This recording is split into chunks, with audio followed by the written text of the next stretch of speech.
BA part second में भूगोल का सेकंड पेपर मानव भूगोल ह्यूमन ज्योग्राफी का है। आज हम मानव भूगोल की परिभाषा और इसके उद्देश्य के बारे में अध्ययन करेंगे। भूगोल के विकास के साथ साथ भूगोल का विषय क्षेत्र भी विस्तृत होता गया, इसलिए विद्वानों ने अध्ययन की सुविधा की दृष्टि से भूगोल को दो भागों में बांटकर स्पष्ट भागों में बांटा है, और ये हैं भौतिक भूगोल और मानव भूगोल। भौतिक भूगोल में प्राकृतिक वातावरण के तत्व आते हैं, इनका अध्ययन किया जाता है। मानव भूगोल में मानव द्वारा प्राकृतिक तत्वों के साथ में जो समायोजन किया जाता है, उसके फलस्वरूप बने भूदृश्यों का अध्ययन किया जाता है। अब मानव भूगोल की जो प्रमुख परिभाषाएं हैं, उनमें सबसे पहले रेडज़ेल की परिभाषा। रेडज़ेल को मानव भूगोल का जनक या जन्मदाता कहा जाता है। इनकी प्रसिद्ध पुस्तक का नाम एंथ्रोपोजियोग्राफी है।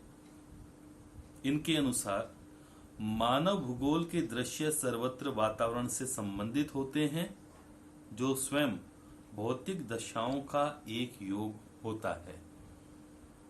दूसरी परिभाषा कुमारी सैंपुल की। मानव भूगोल अस्थायी पृथ्वी और चंचल मानव के पारस्परिक परिवर्तनशील संबंधों का अध्ययन है। फ्रांस के विद्वान विडाल डी लाब्लाश के अनुसार मानव भूगोल पृथ्वी और मानव के पारस्परिक संबंधों को एक नया विचार देता है, जिसमें पृथ्वी को नियंत्रित करने वाले भौतिक नियमों तथा पृथ्वी पर निवास करने वाले जीवों के आपसी संबंधों का अधिक संयुक्त ज्ञान समाविष्ट होता है।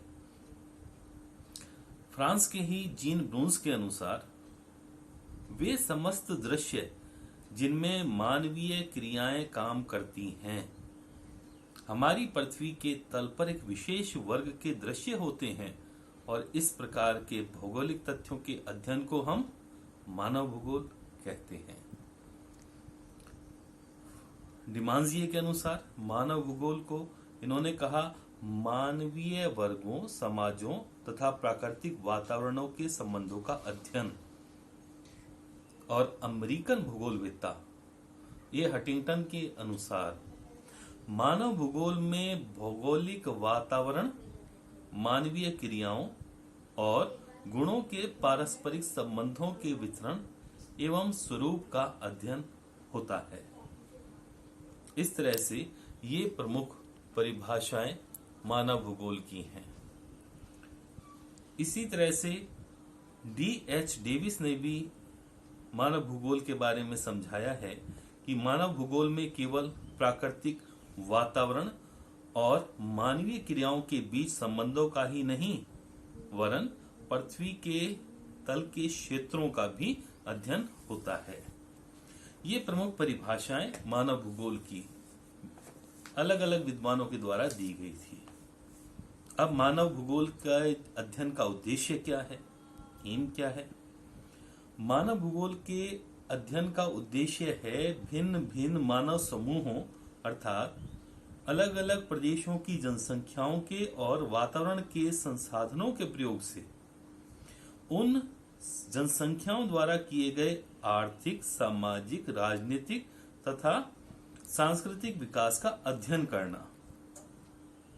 और सारांश के अंदर हम कह सकते हैं कि मानव भूगोल का अध्ययन मानव कल्याण और मानव प्रगति के लिए होता है। धन्यवाद।